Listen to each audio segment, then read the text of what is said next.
Hello everyone, welcome back to Alliance IAS Academy's online platform and in today's session we are going to discuss history. So basically आज के session में होने क्या वाला है, आज के सेशन में हम हिस्ट्री को अपने पार्ट 6 वाले जो आपका पार्ट 5 वाला आपका जो सेशन है उस पर कंडक्ट करेंगे। इससे पहले हमने ऑलरेडी 4 पार्ट्स में हिस्ट्री कवर की है, जहाँ पे हमने एंशिएंट कवर की थी, मेडिवल कवर की थी, मॉडर्न इंडियन हिस्ट्री देखी थी और फिर हमने मॉडर्न इंडियन हिस्ट्री को आगे करा था। आज उसको ही थोड़ा सा बीच में रोकते हैं और आज हम थोड़ा सा इसमें एनसीईआरटी के पर्सपेक्टिव से हिस्ट्री में जाएंगे। तो बेसिकली इस सेशन में जो आपकी एनसीईआरटी का बेस है वो है आपकी क्लास 7th और क्लास 8th की एनसीईआरटी, हिस्ट्री की एनसीईआरटी। सो जो आपके क्वेश्चंस होंगे बहुत बेसिक हिस्ट्री के हैं, आपके एनसीईआरटी बेस्ड हैं, टोटली एनसीईआरटी बेस्ड है, वन वर्ड आपको ज़्यादा दिखेंगे। सो आई होप आप लोगों ने एनसीईआरटी अपनी ऑलरेडी कवर करी होगी, 2 से 3 बार कर ली होगी। सो चलिए शुरू करते हैं आज का session. Wish you all a very good luck. So the first question is building Kalyan mandapas was a notable feature in a temple construction in the kingdom of. आपको बताना है कि कल्याण मंडपा जो थे कौन से किंगडम के आपके टेम्पल कंस्ट्रक्शन का एक प्रोमिनेंट फीचर थे। चालुक्य हो गए, चंदेला हो गए, राष्ट्रकूटा हो गए, विजयनगर हो गया। आपको बताना है कौन से किंगडम में आपको ये देखा गया है ये फीचर। हिस्ट्री का एनसीईआरटी बेस्ड क्वेश्चन है ये, वही आपको पूरा चल रहा है इसमें। सो वहाँ पे आपको जब डिस्क्रिप्शन रहता है आपका ओके एंशिएंट हिस्ट्री में, तो वहाँ पे आप ये सब पढ़ते हैं। आंसर होगा इसका डी, विजयनगर। सो जो आपका विजयनगर एम्पायर था ये आपका हरिहर एंड बुक्का, ये 2 भाई थे, इन्होंने आपका इस्टेब्लिश किया था।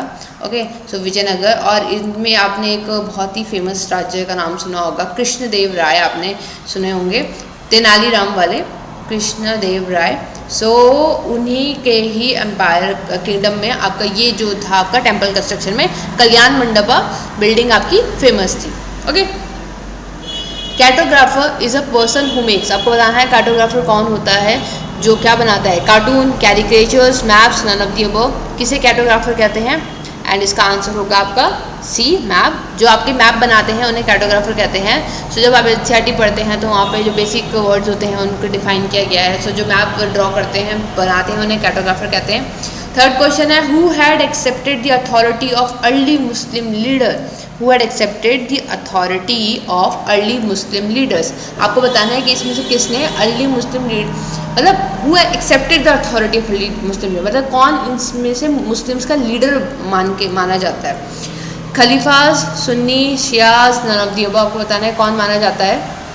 बहुत बेसिक क्वेश्चन है, बहुत इजी क्वेश्चन है। इसका आंसर होगा आपका ए, खलीफा। तो आपने बहुत बार नाम सुना होगा कि खलीफाज होते हैं। सो ये उनके गुरु टाइप के माने जाते हैं, तो जो लीडरशिप होती है आपके रिलीजन के पर्सपेक्टिव से वो ये करते हैं। What is the literal meaning of Hiranyagarbha. आपको बताना है कि हिरण्यगर्भा का लिटरल मीनिंग क्या होता है।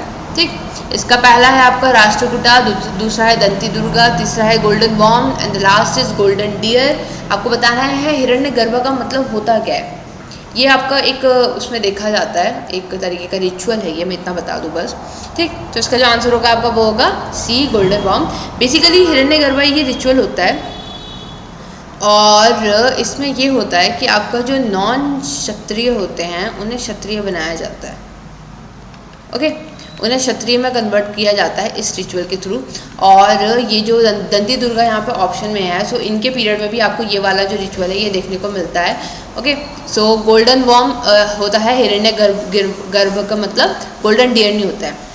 Fifth question who was Nagabhata. Nagabhata कौन था? गुप्ता रूलर, चक्रा युद्ध, ओके मालवा, प्रतिहार, इनमें से कौन से उससे बिलोंग करता था नागभट्ट? और आपका आंसर होगा इसमें डी, प्रतिहार। सो जो नागभट्ट था आपका ये आपका 1100 के अराउंड पे देखा गया था, 700 समथिंग में। ठीक, और ये प्रतिहार जो थे, प्रतिहार राष्ट्रकूट, इनके उससे बिलोंग करता था। एनसीईआरटी में ये डायरेक्ट है इसलिए इसको ज़्यादा एक्सप्लेन नहीं कर रही हूँ क्योंकि बहुत फैक्चुअल है, क्योंकि ये क्लास 7th 8th की एनसीईआरटी है। सो आपको यहाँ पे कॉन्सेप्चुअल कम मिलेंगे, फैक्चुअल ज़्यादा मिलेंगे। Who was the first slave king of Delhi सल्तनत। कौन था? कुतुबुद्दीन ऐबक, इल्तुतमिश, रजिया सुल्तान, अलाउद्दीन खिलजी। सो इसमें से कौन था पहला स्लेव किंग था दिल्ली सल्तनत का? देखिए डिफरेंस है ना आपका मुगल में, मुगल एम्पायर में और दिल्ली सल्तनत में। तो दिल्ली सल्तनत उससे पहले था, और बेसिक बात बोल रही हूँ मैं, ये तो आपको पता ही होगा। सो इसका जो आंसर होगा आपका वो होगा आपका ए, कुतुबुद्दीन ऐबक। बहुत आपको पता है। मामलुक डायनेस्टी भी इसे कहा जाता था। ओके स्लेव डायनेस्टी भी कहा जाता था। मोहम्मद गौरी का जो स्लेव था ना वो था आपका कुतुबुद्दीन ऐबक। ठीक, और कुतुबुद्दीन ऐबक ही था, इसने आपका क्या किया था, जो आपका स्लेव डायनेस्टी थी वो इस्टेब्लिश करी थी। कहाँ स्लेव डायनेस्टी इस्टेब्लिश करी थी इंडिया में, ठीक, कुतुबुद्दीन ऐबक ने, और यही पहला स्लेव किंग था। क्योंकि आपका इसका स्लेव था मोहम्मद गौरी का, तो इसके नाम पे ही फिर इसी नाम पे आपको ये डायनेस्टी का नाम पड़ा, स्लेव डायनेस्टी।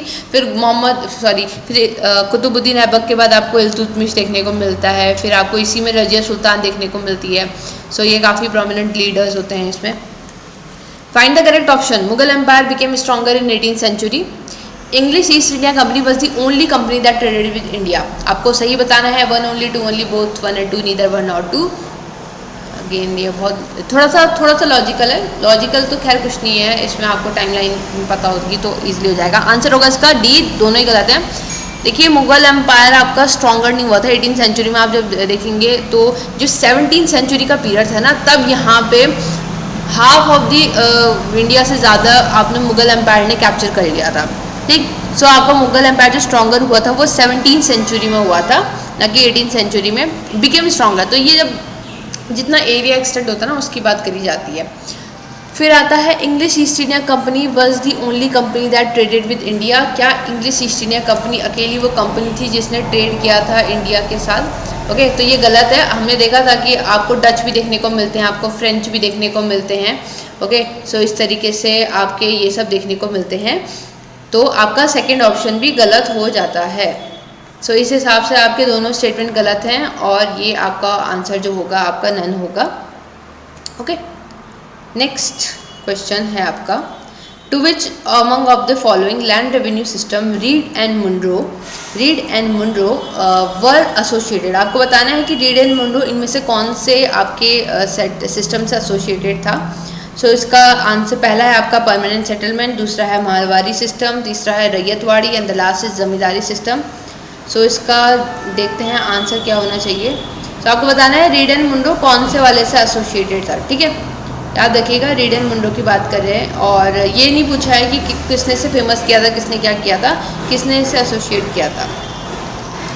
सो इसका जो आंसर होगा आपका वो होगा आपका सी, रैयतवाड़ी सिस्टम। तो जो रीड एंड मुनरो थे वो आपके रैयतवाड़ी सिस्टम से एसोसिएटेड थे, ठीक। सो आपका रैयतवाड़ी सिस्टम से एसोसिएटेड थे, और रैयतवाड़ी, अब मैं रैयतवाड़ी सिस्टम नहीं समझाऊंगी पूरा क्योंकि फिर काफ़ी लंबा टॉपिक हो जाएगा, पर याद रखिएगा कि ये दोनों आपके इससे एसोसिएटेड। इसमें क्या होता था कि आपका लैंड जो होता था रैयत में इसको डिवाइड करके फिर वहाँ से रेवेन्यू का सिस्टम होता था, वो फिर हम आगे की जो आपके क्विज होंगी उसमें देखेंगे। Which was the territory annexed in the name of mall administration and miss government. ये एक्चुअली मिस गवर्नमेंट एक साथ है, ये माल एडमिनिस्ट्रेशन एक साथ है। तो आपको बताना है कौन सी टेरिटरी आपके इसके नाम पे एनेक्स करी गई थी ब्रिटिशर्स के थ्रू। मगध, अवध, मैसूर, पंजाब। सो जब हम 1857 का रिवॉल्ट पढ़ते हैं तो हम वहाँ पे ये सब चीज़ें डिस्कस करते हैं कि कौन सा माल एडमिनिस्ट्रेशन के उसमें रखा गया था, कौन सा किस उसमें रखा गया था। सो इसका जो आंसर होगा आपका वो होगा आपका अवध, क्योंकि अवध जो था आपका 1856 के अराउंड पे जो माल एडमिनिस्ट्रेशन के उस पर रखा गया था वो आपका अवध था। तो इसके ही टर्म्स पे क्या किया था, मतलब ब्रिटिशर्स ने अलग अलग अपनी डॉक्ट्राइंस फॉलो की थी। उन्होंने कहीं पे डॉक्ट्रिन ऑफ लैप्स लगाया।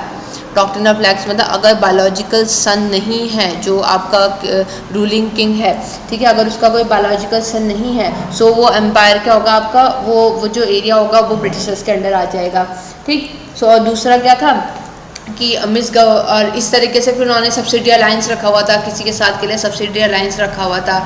फिर उन्होंने इसी तरीके से एक माल एडमिनिस्ट्रेशन का निकाला था कि अगर उनको लगे कि माल एडमिनिस्ट्रेशन हो रहा है सो इससे उसमें भी अनेक्स कर सकते हैं। तो इसका आंसर होगा अवध।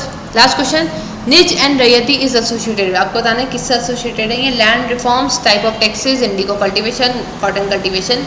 जब आप एनसीईआरटी पढ़ते हैं तो वहाँ पे आपको दिखता है ये सब जो आपके सिस्टम्स हैं इनके बारे में डिस्क्रिप्शन दिखता है। क्या थे ये पूछ रहा है बस क्या थे। अब आपको उनके बीच में डिफरेंस ही बताना है, क्योंकि डिफरेंस होता तो फिर वो थोड़ा टेक्निकल हो जाता और उसमें फिर आपके लॉजिक लगते। आंसर होगा इसका बी, टाइप ऑफ टैक्सेस थे। तो टाइप ऑफ टैक्सेस ऐसे थे कि अगर कोई फार्मर, जहाँ तक मैं याद कर पा रही हूँ, अगर वो खुद अपने उसमें खेती कर रहा है, प्लांटेशन कर रहा है, तो वो जो देगा उसे नीच कहा जाएगा। और अगर वो एक अग्रीमेंट के थ्रू यहाँ पे प्लांटेशन इन्वॉल्वमेंट है तो यहाँ पे रैयती होगा। So with this let's conclude today's session. I hope आप लोगों ने परफॉर्म किया होगा। 10 में से अपना फाइनल स्कोर लिखना मत भूलिएगा। मिलते हैं नेक्स्ट सेशन में। Thank you guys.